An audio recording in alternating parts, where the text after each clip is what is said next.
मु परमेश्वर को वाक्य जार शीर्षक ख्रीष्ट अनसांग होंग जी की सियोन को स्थापन कले भाग करने को चाहिए।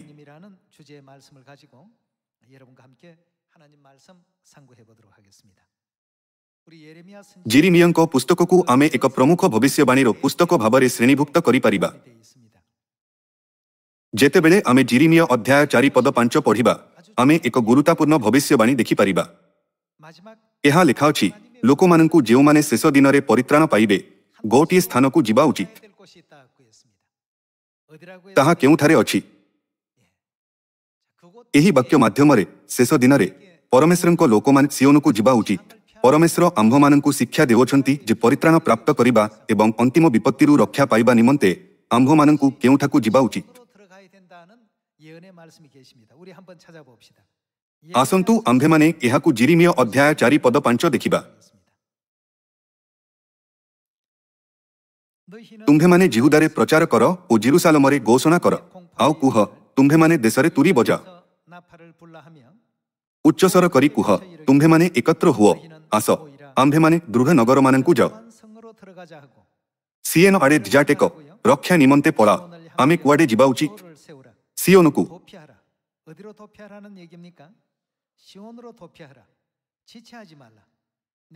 कारण आंभे उत्तर दिगरु अमंगल ओ महाविनाश आनिबा।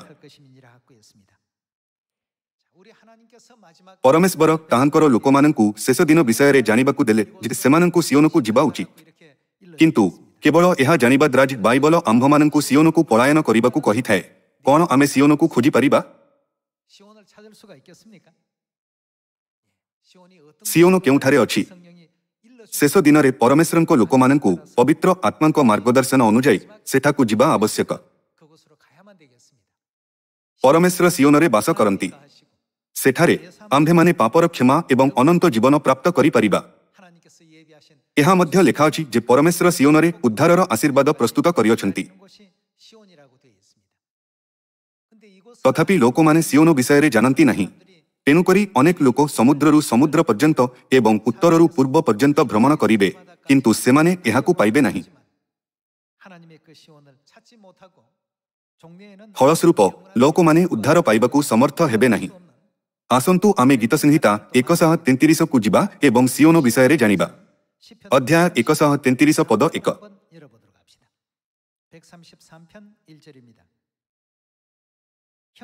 देख भाई माने मिलन रे एकत्र वास करिबा किपरि उत्तम ओ मनोहर।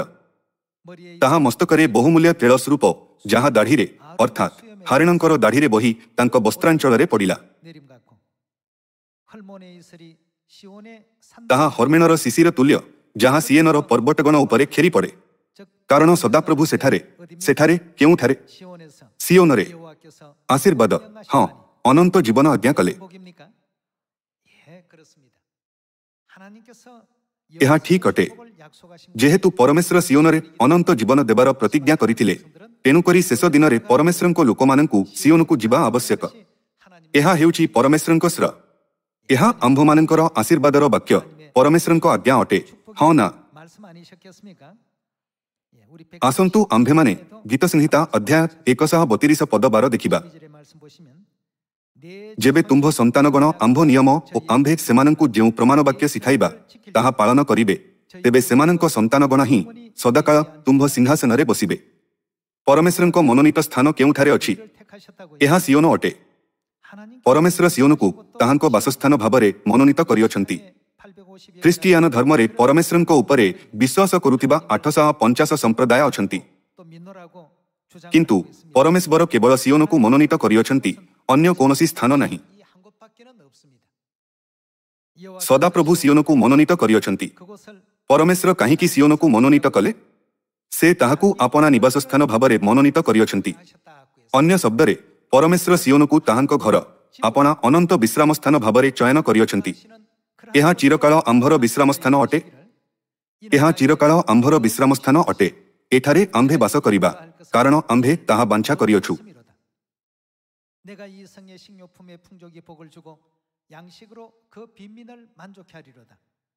आंभे ताहार याजकगण को ही त्राणरूप वस्त्र पिंधाइबा ओ ताहार सद्भक्त माने आनंदरे उद्धनी करिबे।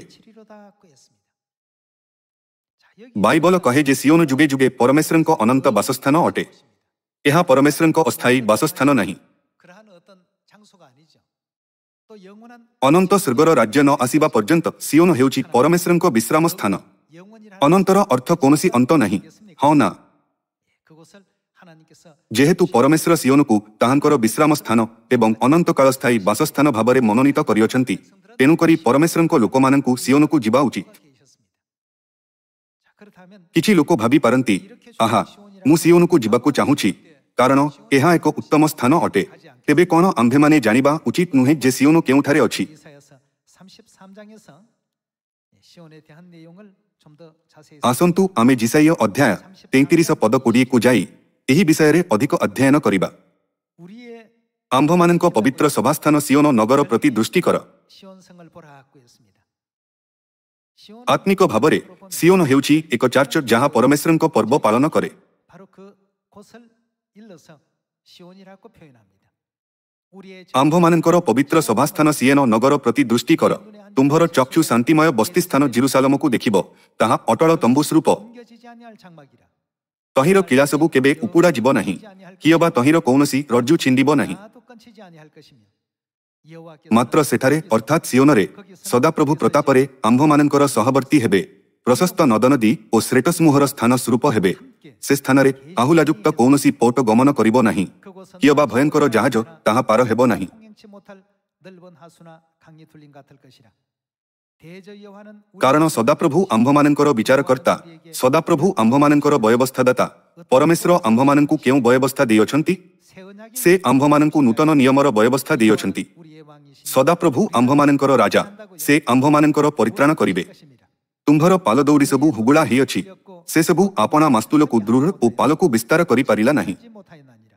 ସେତେବେଳେ ବସ୍ତର ଲୁଟଦ୍ରବ୍ୟ ବିଭାଗ କରାଗଲା, ଛୋଟା ଲୋକ ଲୁଟଦ୍ରବ୍ୟ ଧରିଲା। 그런 자도 그 ପୁଣି 일을 취할 ମୁଁ 것이며 ପୀଡ଼ିତ ଅଛି ବୋଲି ନିବାସୀ ଲୋକ କହିବ ନାହିଁ। 내가 병들었노라 하지 아니할 ତନ୍ନିବାସୀ ଲୋକମାନଙ୍କର ଅର୍ଥାତ୍ ଯେଉଁମାନେ ସିଓନରେ ବାସ କରନ୍ତି ଅପରାଧ କ୍ଷମା କରାଯିବ। 뭘 받는다고 했습니까? 사죄함 즉 죄사함을 받을 것이라고 했습니다. 시온의 ଏହା ଲେଖାଯାଇଛି, ପରମେଶ୍ୱର ସିଓନ ନିବାସୀମାନଙ୍କର ଅପରାଧ କ୍ଷମା କରିଦେବେ ଏବଂ ସେମାନଙ୍କୁ ପରିତ୍ରାଣ ପ୍ରଦାନ କରିବେ। ପରମେଶ୍ୱର ଯିଏ ନୂତନ ନିୟମର ବ୍ୟବସ୍ଥା ସ୍ଥାପନ କଲେ, ସେ ସିଓନରେ ଆମ୍ଭମାନଙ୍କ ସହିତ ରହିବେ, ଯେଉଁଠାରେ ଆମ୍ଭେମାନେ ପରମେଶ୍ୱରଙ୍କ ପର୍ବ ପାଳନ କରିପାରିବା। 그렇다면 ଯେତେବେଳେ ପର୍ବ ବିଷୟରେ କଥା ଆସେ, ତେବେ ଲେବି ପୁସ୍ତକ 23ରେ ଏକ ସାପ୍ତାହିକ ପର୍ବ, ବିଶ୍ରାମ ଦିନ ଏବଂ 7ଟି ବାର୍ଷିକ ପର୍ବ ଅଛି। ବାର୍ଷିକ ପର୍ବ କ'ଣ ଅଟେ? 절도 있고 무교절도 있고 또 ନିସ୍ତାର ପର୍ବ, ଖମିର ଶୂନ୍ୟ ରୋଟିର ପର୍ବ, ପ୍ରଥମ ଫଳର ଦିନ, ସପ୍ତାହ ସମୂହର ପର୍ବ ଯାହା ପେଣ୍ଟିକଷ୍ଟ, ତୁରିଧିନୀ ପର୍ବ, ପ୍ରାୟଶ୍ଚିତ୍ତ ଦିନ ଏବଂ ପତ୍ରକୁଟୀର ପର୍ବ। 이런 어떤 그 절기가 주간절기와 ଏହି ସବୁ ପର୍ବ ଅଟେ ଯାହାକୁ ପରମେଶ୍ୱର ଆମ୍ଭମାନଙ୍କ ପାଇଁ ସ୍ଥାପନ କରିଛନ୍ତି। ତଥାପି ଦୁନିଆରେ ଏତେ ସଂଖ୍ୟକ ସମ୍ପ୍ରଦାୟ ଥିଲେ ମଧ୍ୟ କେହି ମଧ୍ୟ ଏହି ପର୍ବ ପାଳନ କରନ୍ତି ନାହିଁ। 없다니 କ'ଣ ଏହା ଆଶ୍ଚର୍ଯ୍ୟଜନକ ନୁହେଁ କି? 놀라운 일 아니겠습니까? 그런데 ଆମ୍ଭମାନଙ୍କ ପରମେଶ୍ୱର ଗୋଟିଏ ଚାର୍ଚ୍ଚ ସ୍ଥାପନ କଲେ ଯାହା ଏହି ସମସ୍ତ ପର୍ବକୁ ପାଳନ କରିଥାଏ। 교회를 세워놓은 ସେହି ଚାର୍ଚ୍ଚର ନାମ ହେଉଛି ଚାର୍ଚ୍ଚ ଅଫ୍ ଗାଡ୍। 이름이 하나님의 교회입니다. 바로 우리 하나님 ପୃଥିବୀରେ ଚାର୍ଚ୍ଚ ଅଫ୍ ଗାଡ୍ ହେଉଛି ଏକମାତ୍ର ଚାର୍ଚ୍ଚ ଯାହା 3 ସମୟର 7 ପର୍ବ ଏବଂ ବିଶ୍ରାମ ଦିନ ପାଳନ କରିଥାଏ। 또 주간절기인 안식일 절기를 지키는 이 지상의 유일한 교회입니다. 자, 그렇다면 ତେବେ ଆମ୍ଭେମାନେ ଏହି ବିଷୟଗୁଡ଼ିକୁ ସହଜରେ ବୁଝିପାରିବା ଯେ ପରମେଶ୍ୱର କେଉଁ ପ୍ରକାର ଚାର୍ଚ୍ଚ ସହିତ ଅଛନ୍ତି ଏବଂ ଅନନ୍ତ ଜୀବନର ଆଶୀର୍ବାଦ ଏବଂ ପାପ କ୍ଷମା ପ୍ରାପ୍ତ କରିବା ପାଇଁ ଆମ୍ଭମାନଙ୍କୁ କେଉଁଠାକୁ ଯିବା ଉଚିତ। 뭔지는 우리가 쉽게 이해할 수 있는 것 아니겠습니까? 예. 자, 그렇다면 ତେବେ ପରମେଶ୍ୱରଙ୍କ ବାସସ୍ଥାନକୁ କିଏ ସ୍ଥାପନ କଲେ, ଯେଉଁଠାରେ ଆମ୍ଭେ ଅନନ୍ତ ଜୀବନ ଏବଂ ପାପ କ୍ଷମା ପ୍ରାପ୍ତ କରିପାରିବା? 누가 그럼 과연 세우셨는가? 자, 오늘 ଆଜି ଆମ୍ଭମାନଙ୍କୁ ଏହି ସବୁ ମାମଲାକୁ ବୁଝିବାର ଆବଶ୍ୟକତା ରହିଛି। 이해하고 짚고 넘어가야 되겠습니다. 절기적인 ଓହୋ, 어떤 ପର୍ବର ସ୍ଥାନ ସିଓନ ଚାର୍ଚ୍ଚ ଅଫ୍ ଗାଡ୍ ଅଟେ। ଆମେ ଏହି ମାମଲାଗୁଡ଼ିକ ବିଷୟରେ ହାଲୁକା ଭାବରେ ଚିନ୍ତା କରିବା ଉଚିତ ନୁହେଁ। ଆମ୍ଭମାନଙ୍କୁ ପରମେଶ୍ୱରଙ୍କୁ ଖୋଜିବା ଉଚିତ ଯିଏକି ଆମ୍ଭମାନଙ୍କ ସହିତ ସର୍ବଶକ୍ତିମାନ ପରମେଶ୍ୱର ଭାବରେ ଅଛନ୍ତି। ସେଥିପାଇଁ ପରମେଶ୍ୱର ବାଇବଲ ଓ ଭବିଷ୍ୟଦ୍ବକ୍ତାମାନଙ୍କ ମାଧ୍ୟମରେ ଅନେକ ଥର ଭବିଷ୍ୟବାଣୀ କରିଥିଲେ, ଯଦ୍ୱାରା କି ପରମେଶ୍ୱରଙ୍କ ଲୋକମାନେ ପରମେଶ୍ୱରଙ୍କୁ ପାଇପାରିବେ। ଆଜି ଆସନ୍ତୁ ଆମେ ବାଇବଲରେ ସିଓନ ସହିତ ଜଡ଼ିତ ଭବିଷ୍ୟବାଣୀଗୁଡ଼ିକର ଅଧ୍ୟୟନ କରିବା। 문제를 가지고 찾아가 보도록 합시다. 먼저 시온 ଆମେ ଜାଣୁ ଯେ ସିଓନ ଦୁଇ ପ୍ରକାରର ଅଟେ, ଶାରୀରିକ ସିଓନ ଏବଂ ଆତ୍ମିକ ସିଓନ। 영적 시온이 있습니다. 저 팔레스타인 ଶାରୀରିକ ରୂପରେ ସିଓନ ପାଲେଷ୍ଟାଇନରେ ଅଛି ଯେଉଁଠାରେ ଇସ୍ରାଏଲୀୟମାନେ ରୁହନ୍ତି। 그 지역에 육적 시온이 있습니다. 그렇다면 ରାଜା ଦାଉଦ ଶାରୀରିକ ସିଓନ ସ୍ଥାପନ କଲେ, 다윗이 ତେବେ କିଏ ଆତ୍ମିକ ସିଓନ ସ୍ଥାପନ କରିବେ? 과연 누가 세울 것인가? ବାଇବଲ କହୁଅଛି ଯେ ଯୀଶୁ ସିଓନ ସ୍ଥାପନ କରିବେ। 시온을 세우신다고 했습니다. ଆସନ୍ତୁ ଆମେ ଜିହିଜିକଲ ଅଧ୍ୟାୟ 37 ପଦ 24 ଯାଇ ଏହି ମାମଲାକୁ ନିଶ୍ଚିତ କରିବା। 에스겔 ପୁଣି 37장 ଆମ୍ଭର ଦାସ ଦାଉଦ ସେମାନଙ୍କ ଉପରେ ରାଜା ହେବେ 함께 보시겠습니다. 내 종 다윗이 ଓ ସେ ସମସ୍ତଙ୍କର ଏକ ପାଳକ ହେବେ। ସେମାନେ ମଧ୍ୟ ଆମ୍ଭର ଶାସନ ପଥରେ ଚାଲିବେ ଓ ଆମ୍ଭର ବିଧିଶକ ରକ୍ଷା କରି ପାଳନ କରିବେ। 내 규례를 준행하고 내 율례를 ଆଉ 지켜 ଆମ୍ଭେ ଆପଣା ଦାସ ଜାକୁବକୁ ଯେଉଁ ଦେଶ ଦେଇଅଛୁ ଓ ଯହିଁ ମଧ୍ୟରେ ତୁମ୍ଭମାନଙ୍କ ପିତୃପୁରୁଷଗଣ ବାସ କଲେ, ସେହି ଦେଶରେ ସେମାନେ ବାସ କରିବେ। ପୁଣି ସେମାନେ ଅର୍ଥାତ୍ ସେମାନେ, ସେମାନଙ୍କର ସନ୍ତାନମାନେ ଓ ସେମାନଙ୍କ ସନ୍ତାନଗଣର ସନ୍ତାନମାନେ ସଦାକାଳ ତହିଁ ମଧ୍ୟରେ ବାସ କରିବେ। ଆଉ ଆମ୍ଭର ଦାସ ଦାଉଦ ସଦାକାଳ ସେମାନଙ୍କର ଅଧିପତି ହେବେ। ଯେତେବେଳେ ଜିହିଜିକଲ ଭବିଷ୍ୟଦ୍ବକ୍ତା ଏହି ଭବିଷ୍ୟବାଣୀ ଲେଖିଲେ, ସେତେବେଳେ ଶାରୀରିକ ରାଜା ଦାଉଦଙ୍କର ମୃତ୍ୟୁ ହୋଇସାରିଥିଲା, କିନ୍ତୁ ପରମେଶ୍ୱର କହିଲେ ଆମ୍ଭର ଦାସ ଦାଉଦ ରାଜା ହେବେ। 라고 이렇게 표현했습니다. ଏହି ପଦରେ ରାଜା ଦାଉଦ ଶାରୀରିକ ରାଜା ଦାଉଦଙ୍କୁ ସୂଚିତ କରେ ନାହିଁ। 다윗을 가리키는 것이 아니라 다윗의 이름으로 ପରମେଶ୍ୱର ଭବିଷ୍ୟବାଣୀ ମାଧ୍ୟମରେ ଆମ୍ଭମାନଙ୍କୁ ଦର୍ଶାଇଛନ୍ତି ଯେ କିଏ ରାଜା ଦାଉଦଙ୍କ ନାମରେ ଭବିଷ୍ୟ ସୂଚକ ବ୍ୟକ୍ତି ରୂପରେ ଆସିବେ। 그리고 그 다윗은 ବାଇବଲ ବ୍ୟାଖ୍ୟା କରେ ଯେ ରାଜା ଦାଉଦ ସର୍ବଦା ପାଇଁ ରାଜତ୍ୱ କରିବେ। 자, 그렇다면 ତେବେ ଜିହିଜିକଲ ଅଧ୍ୟାୟ 37ରେ ଆମ୍ଭର ଦାସ ଦାଉଦ ସେ କିଏ? 다윗이라고 일컬어지는 ଆସନ୍ତୁ ଆମେ ଲୁକ୍ ଅଧ୍ୟାୟ 1 ପଦ 31ରେ ଏହାର ଉତ୍ତର ଖୋଜି ବାହାର କରିବା। 답을 한번 찾아보도록 합시다. 1장 31절의 말씀 보시면 보라 ଆଉ ଦେଖ, ତୁମ୍ଭେ ଗର୍ଭଧାରଣ କରି ଗୋଟିଏ ପୁତ୍ର ପ୍ରସବ କରିବ ଓ ତାହାଙ୍କ ନାମ ଯୀଶୁ ଦେବ। ସେ ମହାନ ହେବେ ଓ ପରାତ୍ପରଙ୍କ ପୁତ୍ର ବୋଲି ଖ୍ୟାତ ହେବେ। 아들이라 일컬을 것이요 주 하나님께서 ପ୍ରଭୁ ଈଶ୍ୱର ତାହାଙ୍କୁ ତାହାଙ୍କ ପିତା ଦାଉଦଙ୍କ ସିଂହାସନ ଦାନ କରିବେ। ସେ ଜାକୁବ ବଂଶ ଉପରେ ଯୁଗେ ଯୁଗେ ରାଜତ୍ୱ କରିବେ। ପୁଣି ତାହାଙ୍କ ରାଜ୍ୟର ଶେଷ ହେବ ନାହିଁ। 왕노릇 하실 것이며 그 나라가 무궁하리라고 했습니다. 자, 예수님 ଏହା ଯୀଶୁଙ୍କ ଜନ୍ମ ବିଷୟରେ ଅଟେ। 내용을 ସ୍ୱର୍ଗଦୂତ ଗାବ୍ରିଏଲ ଉପସ୍ଥିତ ହେଲେ ଏବଂ ଏହି ଭବିଷ୍ୟବାଣୀର ସାକ୍ଷ୍ୟ ଦେଲେ। 예수님께서 ସ୍ୱର୍ଗଦୂତ ଗାବ୍ରିଏଲ କହିଲେ ସେ ଦାଉଦଙ୍କ ସିଂହାସନରେ ଉପବିଷ୍ଟ ହେବେ, ଜାକୁବ ବଂଶ ଉପରେ ଯୁଗେ ଯୁଗେ ରାଜତ୍ୱ କରିବେ। ଏହିପରି ପରମେଶ୍ୱର ଜିହିଜିକଲ ଅଧ୍ୟାୟ 37ର ଭବିଷ୍ୟବାଣୀକୁ ପୂରଣ କଲେ। 예언을 지금 누가복음 1장에서 성취시켜 주시고 계시는 가운데 있습니다.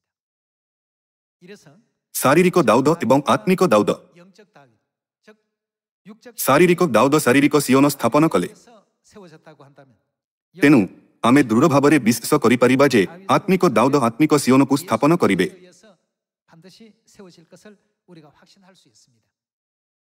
자, 그렇다면 ଆସନ୍ତୁ ଆମେ ଜାଣିବା ଯେ ଶାରୀରିକ ଦାଉଦ ଶାରୀରିକ ସିଓନ ଉପରେ ବିଜୟ ପ୍ରାପ୍ତ କରି ଏହାକୁ ସ୍ଥାପିତ କରିଥିଲେ। 사무엘 ଆସନ୍ତୁ ଆମେ ଦ୍ୱୟ ସାମୁଏଲ ଅଧ୍ୟାୟ 5 ପଦ 7କୁ ଯିବା। 5장 7절의 말씀 보시면 다윗이 ତଥାପି ଦାଉଦ ସିଏନର ଦୃଢ଼ ଗଡ଼ ହସ୍ତଗତ କଲେ, ତାହା ଦାଉଦନଗର ହେଲା। 다윗 성이더라고 했습니다. 자, 여기에 지금 보니까 ଏଠାରେ ଆମ୍ଭେମାନେ ଦେଖିପାରିବା ଯେ ଯେଉଁ କାର୍ଯ୍ୟ ଦାଉଦ ରାଜା ରୂପରେ ସର୍ବପ୍ରଥମେ କଲେ, ତାହା ସିଓନ ନିର୍ମାଣ କରିବା ଥିଲା। 다윗의 사적 가운데 시온을 정복하는 일이 맨 먼저 이룬 업적으로서 기록되어 있습니다. 자, 그럼 ତେଣୁକରି ଯେତେବେଳେ ଆମ୍ଭେମାନେ ରାଜା ଦାଉଦଙ୍କୁ ସମ୍ପୂର୍ଣ୍ଣ ଭାବରେ ବୁଝିପାରିବା, ସେତେବେଳେ ଆମେ ସିଓନକୁ ସମ୍ପୂର୍ଣ୍ଣ ଭାବରେ ବୁଝିବାରେ ସକ୍ଷମ ହୋଇପାରିବା। 그렇다면 ଶାରୀରିକ ଦାଉଦ ଶାରୀରିକ ସିଓନ ସ୍ଥାପନ କରିଥିଲେ। 시온 성을 정복하고 또 세우게 된 것. ଏହା ଆମ୍ଭମାନଙ୍କୁ ଦର୍ଶାଏ ଯେ ଯୀଶୁ ଖ୍ରୀଷ୍ଟ ଯିଏକି ଆତ୍ମିକ ଦାଉଦ ଅଟନ୍ତି ଆତ୍ମିକ ସିଓନ ସ୍ଥାପନ କରିବେ, ଯେଉଁଠାରେ ଆମେ ପରମେଶ୍ୱରଙ୍କ ପର୍ବ ପାଳନ କରିଥାଉ। 시온을 건설하고 세워야 되지 않겠습니까? ଯେତେବେଳେ ଆପଣ ଜିସାଇୟ ଅଧ୍ୟାୟ 33 ପଦ 20 ଦେଖନ୍ତି, ଏହା ଲେଖାଯାଇଅଛି, ସିଓନ ଏକ ଏପରି ସ୍ଥାନ ଅଟେ ଯେଉଁଠାରେ ଆମ୍ଭେମାନେ ପରମେଶ୍ୱରଙ୍କ ପର୍ବଗୁଡ଼ିକୁ ପାଳନ କରିଥାଉ। ଦାଉଦ ସିଓନକୁ ସ୍ଥାପନ କଲେ। 키는 곳을 ଏହାର ଅର୍ଥ ଏହା ଅଟେ ଯେ ଯୀଶୁ ଏକ ସ୍ଥାନ ସ୍ଥାପନ କଲେ ଯେଉଁଠାରେ ଆମେ ପରମେଶ୍ୱରଙ୍କ ପର୍ବ ପାଳନ କରିପାରିବା।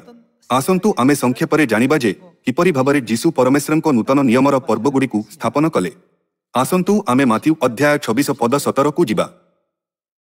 ପରେ ଖମିରଶୂନ୍ୟ ରୋଟି ପର୍ବର ପ୍ରଥମ ଦିନରେ ଶିଷ୍ୟମାନେ ଯୀଶୁଙ୍କ ନିକଟକୁ ଆସି ପଚାରିଲେ, ଆମ୍ଭେମାନେ କେଉଁ ସ୍ଥାନରେ ଆପଣଙ୍କ ନିମନ୍ତେ ନିସ୍ତାର ପର୍ବର ଭୋଜ ପ୍ରସ୍ତୁତ କରିବୁ ବୋଲି ଆପଣ ଇଚ୍ଛା କରନ୍ତି?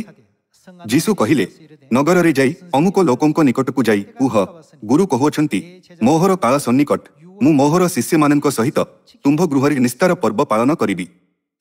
3 ସମୟର 7ଟି ପର୍ବ ମଧ୍ୟରେ ନିସ୍ତାର ପର୍ବ ପ୍ରଥମେ ଆସିଥାଏ। ଯୀଶୁ ନିସ୍ତାର ପର୍ବ ପାଳନ କଲେ ଏବଂ ନିସ୍ତାର ପର୍ବର ଦିନ ନୂତନ ନିୟମ ସ୍ଥାପନ କଲେ। ଆସନ୍ତୁ ଆମେ ଯୋହନ ଅଧ୍ୟାୟ 7 ପଦ 2କୁ ଯିବା। କିନ୍ତୁ ଜିହୁଦୀମାନଙ୍କର କୁଟୀରବାସ ପର୍ବ ସନ୍ନିକଟ ହୁଅନ୍ତେ ତାହାଙ୍କ ଭାଇମାନେ ତାହାଙ୍କୁ କହିଲେ, ଯେତେବେଳେ ଆପଣ ପଦ 14କୁ ଯିବେ ସେତେବେଳେ ଆମ୍ଭେମାନେ ଦେଖିପାରିବା ଯେ ଏହା ପର୍ବର ଅର୍ଦ୍ଧେକ ସମୟରେ ଥିଲା। ଯେତେବେଳେ ଆପଣ ପଦ 37 ପଢ଼ନ୍ତି ତେବେ ଆମେ ଦେଖିପାରିବା ଯେ ଯୀଶୁ ପର୍ବର ଶେଷ ଏବଂ ମୁଖ୍ୟ ଦିନରେ ଏହା କହୁଥାଇ ଯେ ଯଦି କେହି ତୃଷିତ ତେବେ ସେ ମୋ ନିକଟକୁ ଆସି ପାନ କରୁ। ପତ୍ରକୁଟୀର ପର୍ବ ପାଳନ କଲେ। ଯେତେବେଳେ ଆମେ ପ୍ରେରିତ ଅଧ୍ୟାୟ 2 ପଦ 1 ପଢ଼ିବା, ପେଣ୍ଟିକଷ୍ଟ ଦିବସ ଉପସ୍ଥିତ ହୁଅନ୍ତେ ସମସ୍ତେ ଏକ ସ୍ଥାନରେ ସମବେତ ଥିଲେ। ପେଣ୍ଟିକଷ୍ଟ ପୁରାତନ ନିୟମ ସମୟରେ ସପ୍ତାହର ପର୍ବ ଅଟେ। 7-7-49 ଅଟେ। ସାପ୍ତାହିକ ପର୍ବ 49 ଦିନ ପରେ ଆସିଥାଏ। ତେଣୁକରି ଏହାକୁ ସାପ୍ତାହିକ ପର୍ବ କୁହାଗଲା। ନୂତନ ନିୟମ ସମୟରେ ଏହି ପର୍ବକୁ ପେଣ୍ଟିକଷ୍ଟ କୁହାଯାଏ। ପ୍ରଥମ ଚାର୍ଚ୍ଚର ସାଧୁମାନେ ଯୀଶୁଙ୍କ ଇଚ୍ଛାକୁ ସମର୍ଥନ କରି ଏହି ସମସ୍ତ ପର୍ବ ପାଳନ କରିଥିଲେ। ନିସ୍ତାର ପର୍ବ, ଖମିର ଶୂନ୍ୟ ରୋଟିର ପର୍ବ, ପେଣ୍ଟିକଷ୍ଟ ଏବଂ ସପ୍ତାହ ସମୂହର ପର୍ବ, ଏହି ପର୍ବଗୁଡ଼ିକ ବାଇବଲରେ ଅଛି। ଯୀଶୁ ଓ ତାହାଙ୍କ ଶିଷ୍ୟମାନେ ଏହି ପର୍ବକୁ ଅନୁଗ୍ରହପୂର୍ଣ୍ଣ ଭାବରେ ପାଳନ କଲେ। ସେମାନେ ବିଶ୍ରାମ ଦିନ ମଧ୍ୟ ପାଳନ କଲେ। କିନ୍ତୁ ବାଇବଲର ଭବିଷ୍ୟବାଣୀ ଅନୁଯାୟୀ ସିଓନ, ଯେଉଁଠାରେ ପରମେଶ୍ୱରଙ୍କ ପର୍ବ ପାଳନ କରାଯାଇଥାଏ, ନଷ୍ଟ କରାଯିବ।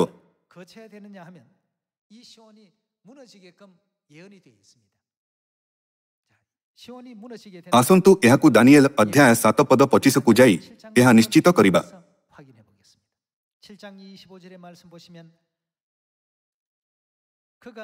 ପୁଣି ସେ ସର୍ବପରିସ୍ଥଙ୍କ ବିରୁଦ୍ଧରେ କଥା କହିବ। ଏଠାରେ ସର୍ବପରିସ୍ଥ ପରମେଶ୍ୱର ଅଟନ୍ତି, ହଁ ନା? ତେଣୁ ଯିଏ ପରମେଶ୍ୱରଙ୍କ ବିରୁଦ୍ଧରେ କଥା କହେ ସେ ଶୟତାନ ଅଟେ। ଶୟତାନ ପରମେଶ୍ୱରଙ୍କ ବିରୁଦ୍ଧରେ କଥା କହିବ ଆଉ କ'ଣ କରିବ? ସର୍ବପରିସ୍ଥଙ୍କର ପବିତ୍ରଗଣଙ୍କୁ ଶୀର୍ଣ୍ଣ କରିବ। ଆଉ କ'ଣ କରିବ? ସେ କାଳ ଓ ବୟବସ୍ଥାର ପରିବର୍ତ୍ତନ କରିବାକୁ ବିଚାର କରିବ।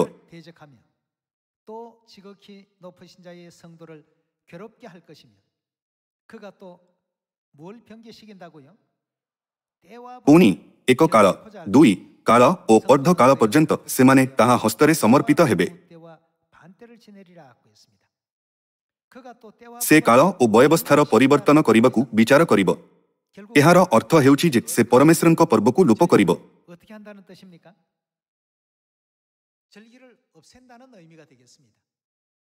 ଏହା ସତ୍ୟ ଯେ ପରମେଶ୍ୱରଙ୍କ ପର୍ବ ଲୋପ କରାଯିବ ଦର୍ଶାଏ ଯେ ସିଓନ ନଷ୍ଟ ହୋଇଯିବ।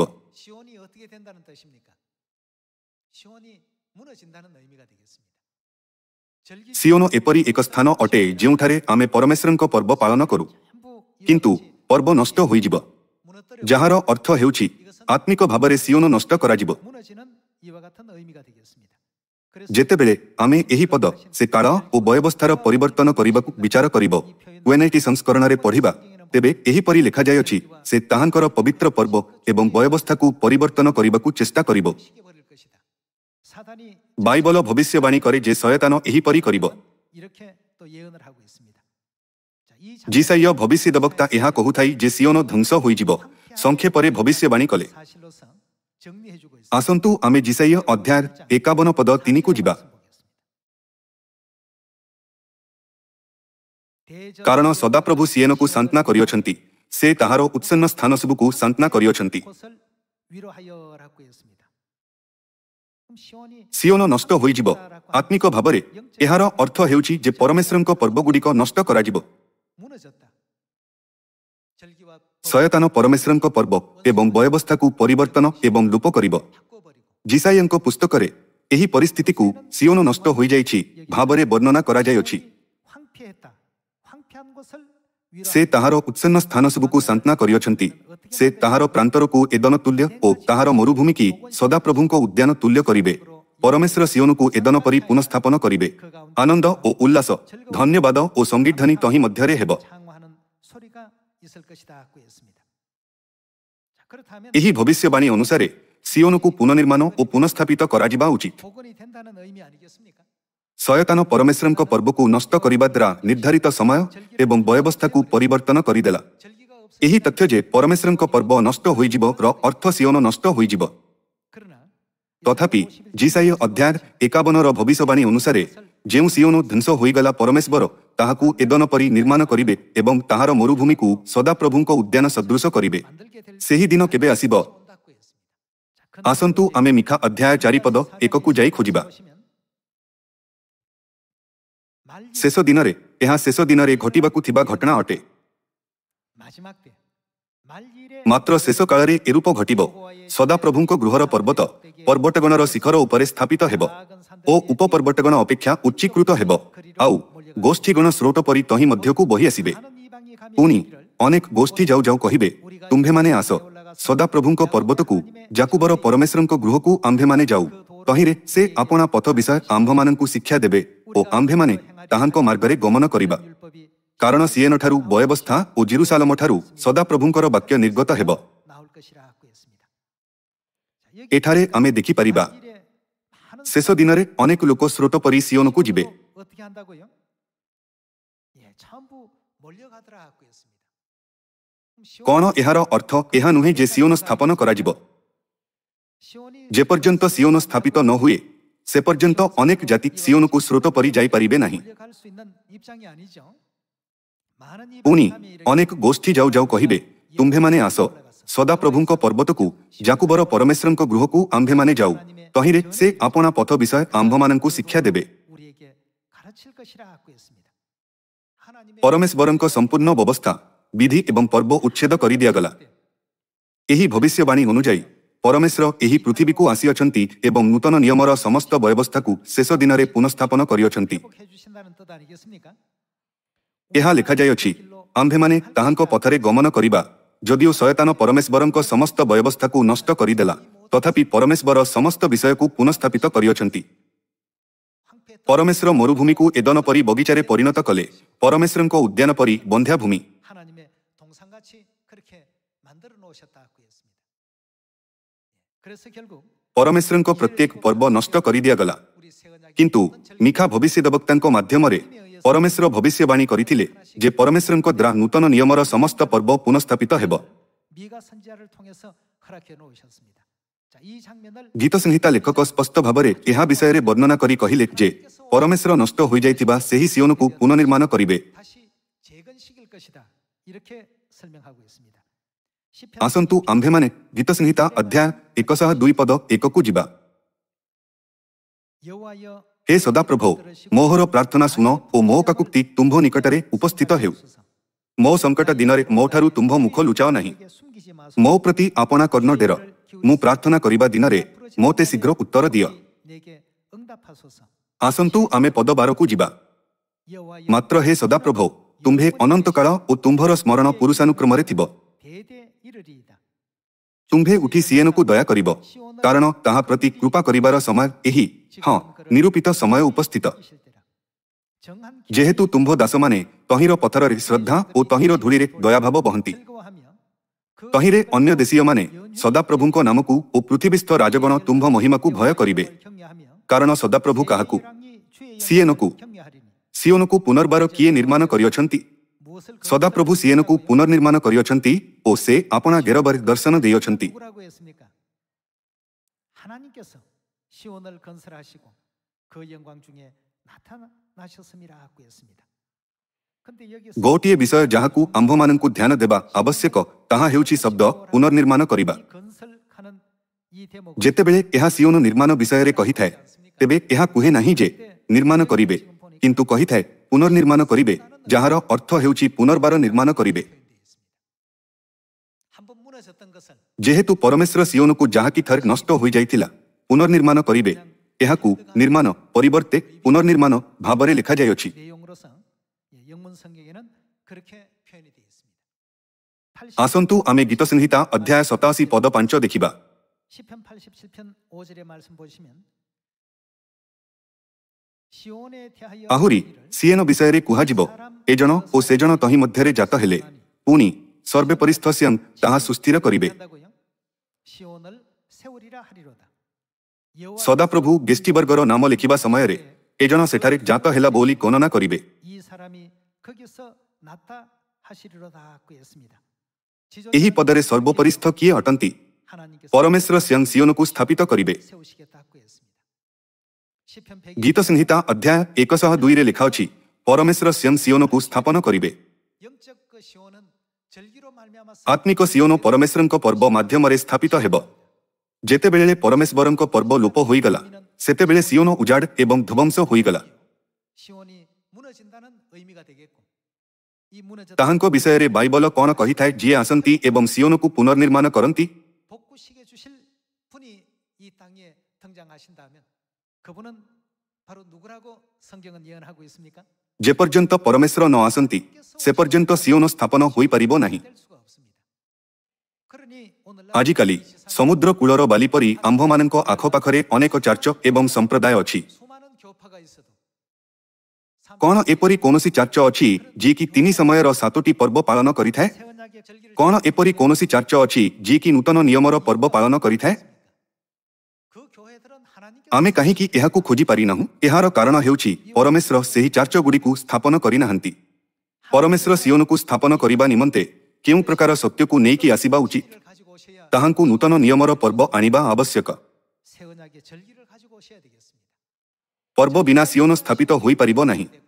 କେବଳ ଯେତେବେଳେ ପର୍ବକୁ ପୁନଃସ୍ଥାପିତ କରାଯିବ, ତେବେ ହିଁ ସିଓନ ସ୍ଥାପିତ ହୋଇପାରିବ। 2000 ବର୍ଷ ପୂର୍ବେ ପରମେଶ୍ୱର ନୂତନ ନିୟମର ପର୍ବ ସ୍ଥାପନ କଲେ, 세워놓으셨죠. କିନ୍ତୁ ତାହା ପରମେଶ୍ୱରଙ୍କ ଶତ୍ରୁ ଶୟତାନ ଦ୍ୱାରା ନଷ୍ଟ କରିଦିଆଯାଇଥିଲା। 이것을 ବାଇବଲ କୁହେ ଯେ ପରମେଶ୍ୱର ସମସ୍ତ ପର୍ବକୁ ପୁନଃସ୍ଥାପିତ କରିବେ। 분이 바로 하나님이시라고 했습니다.